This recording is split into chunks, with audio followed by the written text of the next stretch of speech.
Thank you, sir. Thank you very much. Focus on components, value addition, IP, so that more dollars stay here and don't go to the West. Definitely, that's a very strong, message from you, sir. And I think we are lucky that Tamil Nadu has spared you and sent you to Delhi. So we're going to take full advantage of that. Thank you so much, sir. May I now, request Mr. Banmali Agarwala. I'll just say a few words, sir. It is my privilege to do this. Mr. Banmali Agarwala is the President, Infrastructure, Defense and Aerospace, Tata Sons. He's on the board of Tata Sons. And he looks after the ventures in the infrastructure, aerospace and defense industries, and that includes electronics. He joined Tata Sons from GE, where he was the President and CEO of GE India and South Asia. And he was responsible for all the operations in this entire region. He is an alma mater of Mangalore University and the Harvard Business School. And in his earlier years, he was with the Wärtsilä Group for about 20 years. I won't say more about him. It'll be great to hear him. I've heard him a few times. We've been lucky to have him, on Elsina panels, and I'm able to pull his coattails and bring him on, which he sometimes, succumbs to. So it's great to be here, sir. Please, all yours now.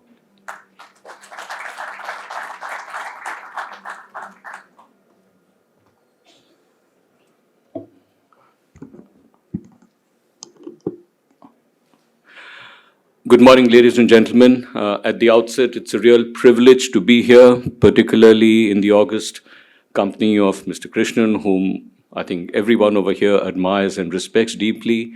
A number of business leaders who are sitting over here, people from the government, from the Tamil Nadu government, I think who've been, as we all know, again, who've done a marvelous job, and I'll come back to that in a second. And of course, the most pleasant surprise is to see a full house, even though there are multiple breakout sessions that are going on, but I am really very pleasantly surprised to see that there is so much of interest in this particular subject. Before I begin, just a clarification, Raju, I'm not on the board of Tata Sons. I just happen to be doing a few things for Tata Sons relating to manufacturing. And I'll just try and connect that as well to why I feel that is important. I think, as Mr. Krishnan mentioned, a lot has been deliberated yesterday, which covered, I think, a lot of the things. Mr. Krishnan then has articulated a number of other things, so there's very little left really for me to say other than repeat many of the messages that you've been getting. But let me try and approach this from the perspective of a manager on the ground. And how does a manager on the ground see some of these things, and what is it that perhaps we feel from the ground that needs to be done? Let me first just start by laying out the background as to why do we feel that electronics really is going to reshape our future. Maybe I don't need to explain it, but still to put it in context. First, I don't think there's any other country in the world that has the kind of digital infrastructure that India has. We all know that the public digital infrastructure that this country has is second to none. It has transformed the lives of each and every citizen of this country. It has improved efficiency, eliminated vast amounts of inefficiency, but most importantly, I think it has formed and created a very inclusive society. There can be nothing more transformational than the digital infrastructure backbone that the country has set. And I would actually single that out as the single most important development, let's say, over the last decade. Second, if you just look at global trade, I think the global trade in services is about $7 trillion. The global trade in manufactured goods is about $15 trillion. The global trade in electronics alone is $5 trillion, which is part of the 15 trillion number that I mentioned. And our share in India, overall in manufacturing, and particularly in electronics manufacturing, is almost negligible.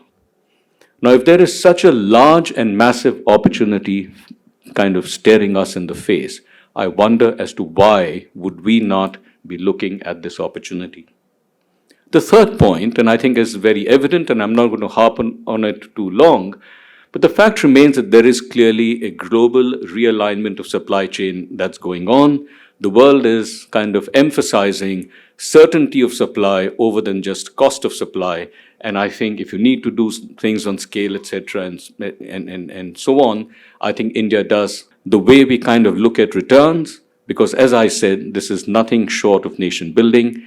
There aren't going to be any easy, straightforward answers. We just have to go for it.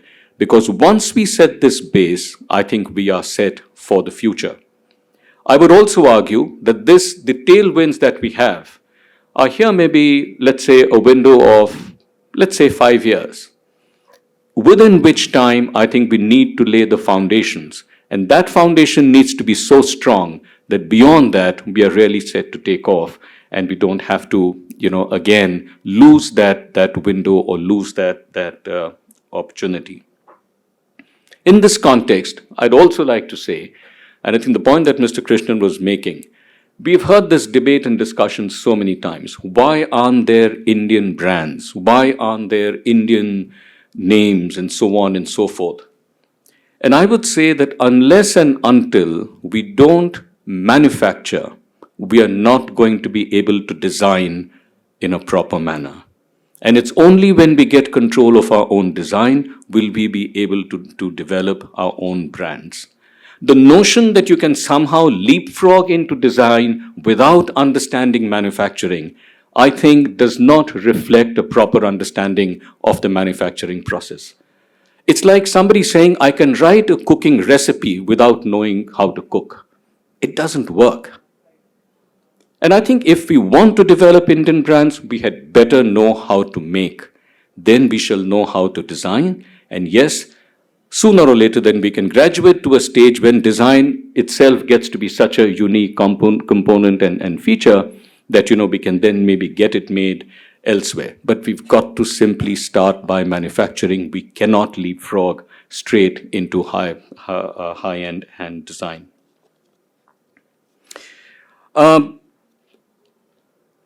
I think if you look at electronics, I'd kind of break that up, and again, Mr. Krishnan has explained that, so I'll try and be as brief as I can, into two large opportunities the way we see it. One is clearly on the so-called EMS side, where I would argue that we do have certain adjacencies and skills. I think that's a sector that we can, and a lot of progress has been made. We have the leader, Josh, sitting over here, I think, who's kind of showed us the way. Tatas have followed. We have Dixon as well, who's been doing a number of things.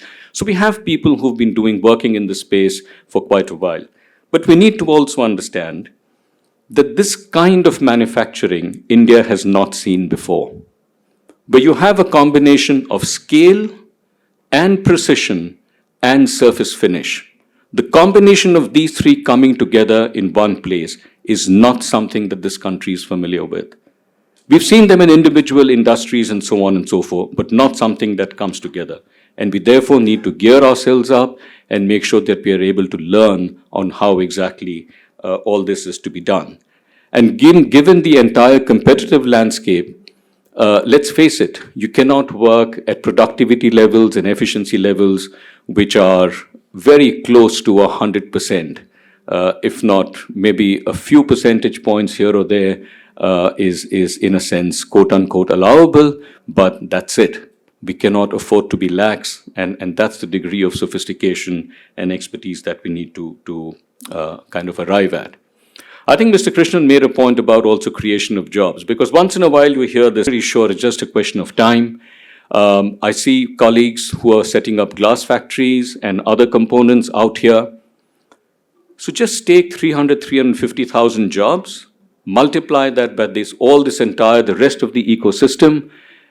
My guess is it will have a multiplier effect of, God knows, 6, 7, 8 plus, let alone the capability, the competence, and the platform setting that will happen for the future. Because this, remember, is just one product. You can use the same skills to get on and make many other products which are similar in nature.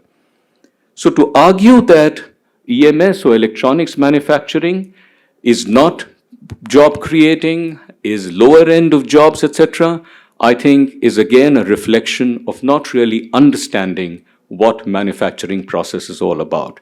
I respect economists a lot, but I would really urge that please respect poor manufacturing managers on the shop floor as well. I would urge you, as again Mr. Krishnan has said, I would urge you to come and look at the shop floors that Josh has, come and take a look at what we do, and then tell me whether what is being done over there is so-called low value added manufacturing that's just tightening bolts and so on. After you see that, I would then like to have a discussion on what really the point is.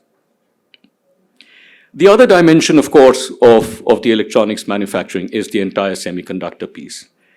And again, I think Mr. Krishnan explained that very well. And there's a lot of discussion, by the way, even on the EMS, should these benefits of PLI, etc., being given, why spend so much of money? The point is, we are playing catch up. Let's face it, we completely missed the bus of electronics manufacturing in this country over the last decade plus. We completely missed it. We now have an opportunity. We have to catch up. And I think the incentives, the model of the incentives, the way the government has positioned it, is basically to make good for some amount of lost time through certain incentives, which then, of course, as we all know, kind of fall apart after some time, is to play that catch-up role. That's all that there is to it. And any argument, therefore, to suggest that it should not be given is, again, I think, does not reflect the true understanding of what it takes to develop a complete manufacturing ecosystem. On the semiconductor side, again, without getting into too much detail, because I know that you've had a number of sessions earlier, you have the entire packaging side, and then, of course, you have the entire fab side, where you're actually going to be making chips. And you could argue it is so capital intensive. Is this something that we should be doing? Can India as a country afford it? So let me ask, can India as a country afford to send a mission to the moon? Why are we doing it? We are doing it because these things teach us. They set us up for the future. If we start doing packaging, and packaging, by the way, today, as many of you over here would understand better than I do, is no longer a very low-end kind of an activity, simply because there are limits to what you can do with a chip, and therefore packaging has evolved to be an extremely sophisticated and complicated manufacturing process, and I would argue India is pretty well suited to do that. The same with the fab. A country of our size, both in terms of number of people and in terms of size of the economy, I mean, I certainly think we can set up a fab. Is it expensive? Yes, it is.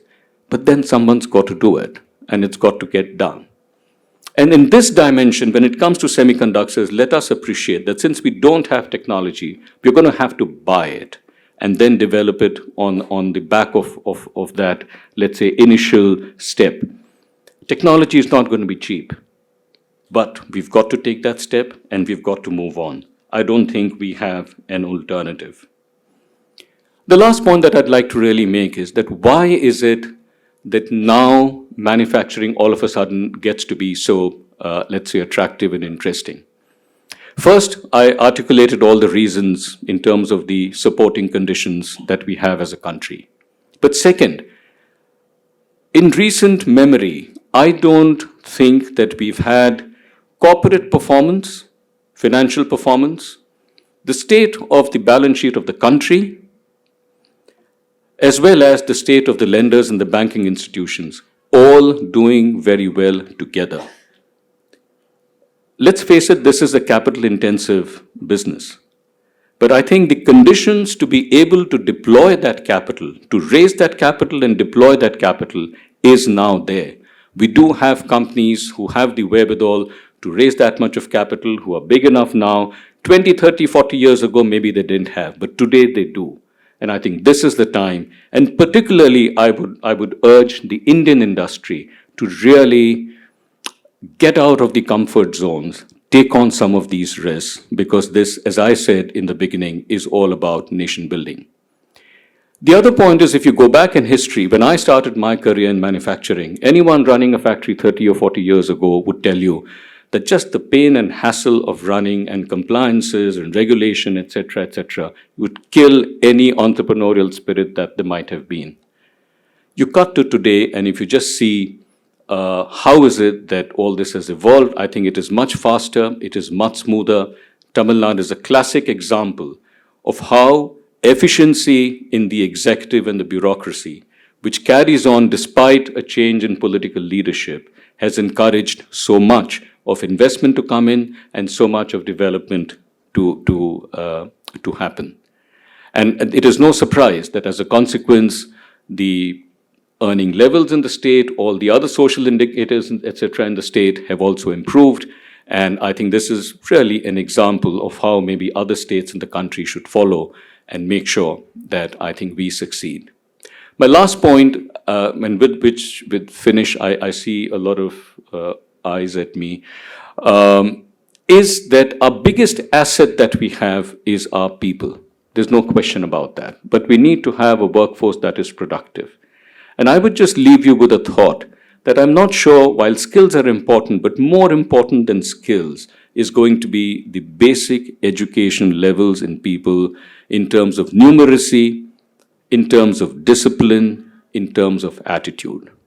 My experience on the shop floor tells me, you give me a person with basic numeracy skills, a right attitude and a sense of discipline and so on, I can skill that person in 6 to 8 weeks flat in whatever I want to do. But you give me the most skilled person and he doesn't have those attributes, he or she doesn't have those attributes, I just can't work with those people. That's something that we really need to work on. And of course, at the higher end, when we're talking about semiconductors and so on, I think we need to double down on that as well. So ladies and gentlemen, thank you so much indeed for your patience. Once again, we have a tremendous opportunity here ahead of us. We as starters have decided to get into it head on. I do believe that if the big companies don't take the lead, who will? So we have, and I think you keep reading from time to time the various initiatives that we are taking. We are proud of what we are doing. We thank the government for all the support, and we really feel that India is set for a very bright future in the years to come. Thank you so much indeed.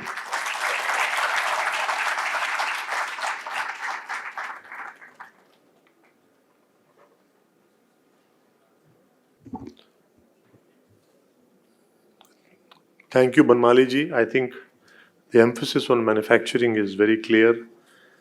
And it's actually right that how can you write a recipe if you don't know how to cook? I think that's going to stick to my mind for a very long time and makes a lot of sense. Thank you so much for those wonderful words and really, talking about, manufacturing and why we need to focus on that. With that, we have come to the conclusion of our two, keynote speakers. We will open, the floor for a few questions. I really don't have more than 5-7 minutes for this, but maybe 3 questions. So please do go ahead and, introduce yourself and please ask the question. Sir, my name is Guru Raj. I was earlier MD of Westron and also Flex when we set up Flex in Sri Perumbudur. Sir, I have 2 points to make. I had the honor of meeting Mr. Narendra Modi in 2012, and he had told me that मुझे गुजरात में वो बनाना है जो पूरे India में China में बनती है in electronics. And I also had the honor of meeting Sonia Gandhi ji when we inaugurated Flex in 2006, when she said this was a dream of Rajiv Gandhi ji. So Each company would have the ability to invest risk capital based on the size of the company that there is.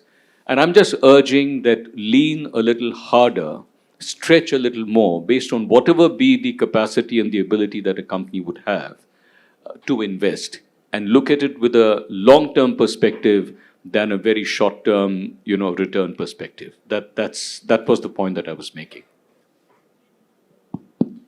On the value addition, as I already pointed out and explained, that it is a global value chain. So in the electronic sector, even if we see a 35 to 40% value addition taking place in India, and with certain kinds of semiconductors that could go up even further, I think that would be a good place to be at.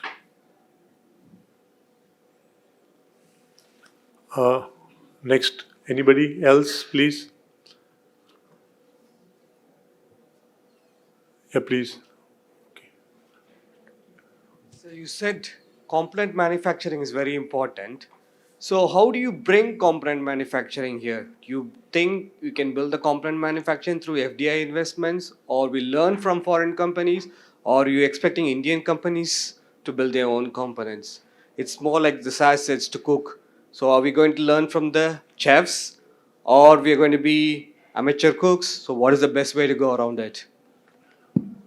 My guess is it's going to be a mix of all of it. He already made out that, in certain areas we've lost out on the technology and therefore you might have to buy the technology and make it here. There would be that bit of that component.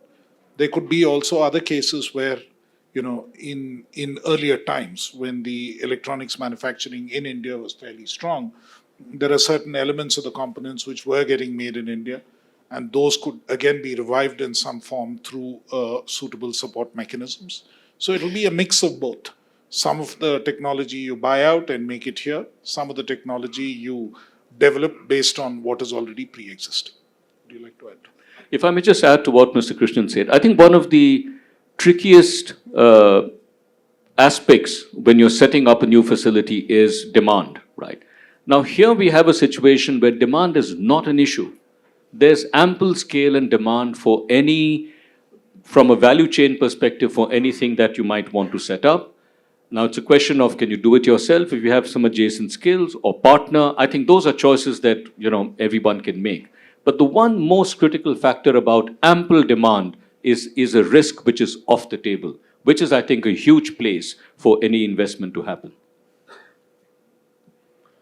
One more question, sir. Please do introduce yourself when you ask the question. We'll close after this question, please, because we are running Good out of morning. time. Thanks for such great insights. I'm Devarshi. I head transaction banking for South India for DBS Bank. We are significant collaborators for this industry as a financial partner. My question to you is that we heard a fantastic, bright future and opportunity which is on the anvil. As a key stakeholder and participant for this industry, what do you think as a banking fraternity could help accelerate and expedite some of the aspirations that the industry may have? What do you want from bankers? We just give us money. I mean, it's as simple as that. But I think if you look at this as the point that I was making earlier, that if you look at this as nation building, which means there will be a learning curve, which means there will be some of that dimension. If that's the approach that large investors are taking by putting in their equity, can the banking and the lending community do the same? If the view of the lending community is again going to be, I need everything assured and guaranteed and this and that, well, that's one way of banking. But could you kind of match that up? The second is, one of the biggest challenges India faces is the cost of capital. And if that is something that could be addressed, I think it could be a long way to kind of get this industry going. I think he said what needs to be said. And fundamentally, I think with banking and with capital in India, the real thing is that, the skill to actually appraise a project and figure out that and to bet the right horses is very important. Sometimes we get more into the collateral and how is it that you'll be convinced that the amounts would be returned is more the concern. But I think to find instruments which have an element of risk attached to them and to find instruments which can actually meet that kind of capital requirement and also be a little patient with what happens, that is what needs to be done. So a lot of it is really about structuring, a lot of it is really about making sure that longer term capital is available for strategic industries of this kind. Thank you. Right, sir. Thank you so much. I think perfect insights for everybody here. I will now invite Mr. Madhusudan Reddy, IAS, to please come on the dais and present mementos to the two keynote speakers, our two eminent personalities here.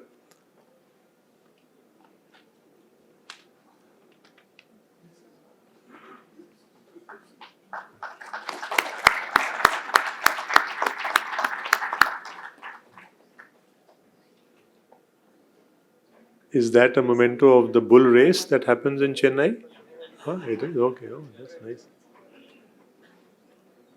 So we have to catch the bull by the horns, right, Josh?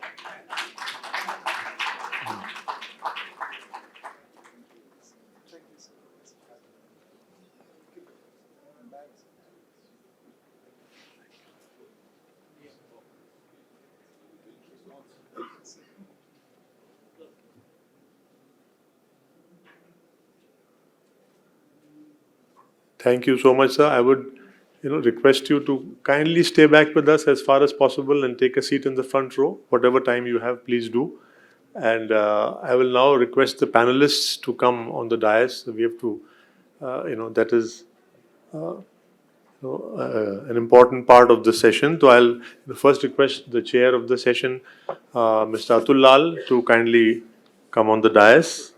I also request our other panelists, eminent speakers, Mr. Shashi Kumar Gendam, Managing Director, Salcomp. Shashi, please welcome on the dais. Mr. Deepak Sharma, CEO and Managing Director, Schneider. Welcome, sir.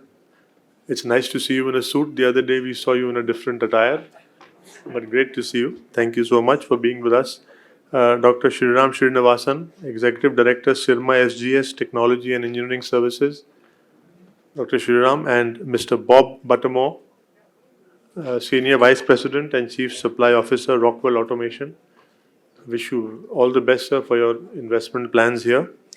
I will briefly introduce Mr. Lal, who's going to be the chair of the session.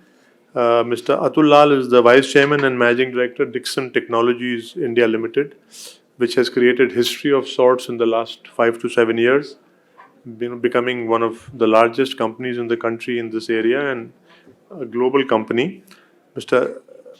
Lal is a graduate from BITS Pilani. He has been associated with Dixon since inception, which I think, sir, is now more than 30 years.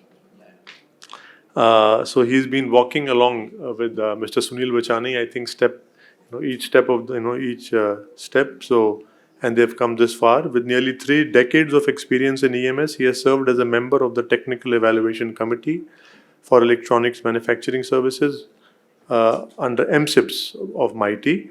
Mr. Lal is also currently my president of Elsina, and he has been also awarded Man of Consumer Electronics for the year 2022-23 by CMA. With those few words, I would hand. Taking that forward, we have an extremely august set of speakers here. Without wasting any time, I would get on to my job of curating this session. I would like to start with Mr. Sasi Kumar Gendam. Sasi is a dear colleague of ours in the industry. Mr. Sasi Kumar has worked in Celcom for the past 13 years. He's the managing director of this company. It's one of the largest device manufacturers in Tamil Nadu and in the country. Sasi, before the start of the session, told me that don't waste too much time on very detailed introductions, get on with your job. So I'm going to follow you.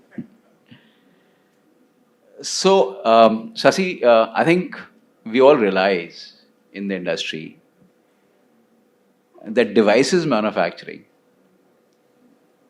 for consumption within India and in certain categories, especially the ones you have captured it so well, you're already globally competitive when you're servicing global markets. The question that I would like to ask you is that we are all keen now that for this to be sustainable, for this to be sticky,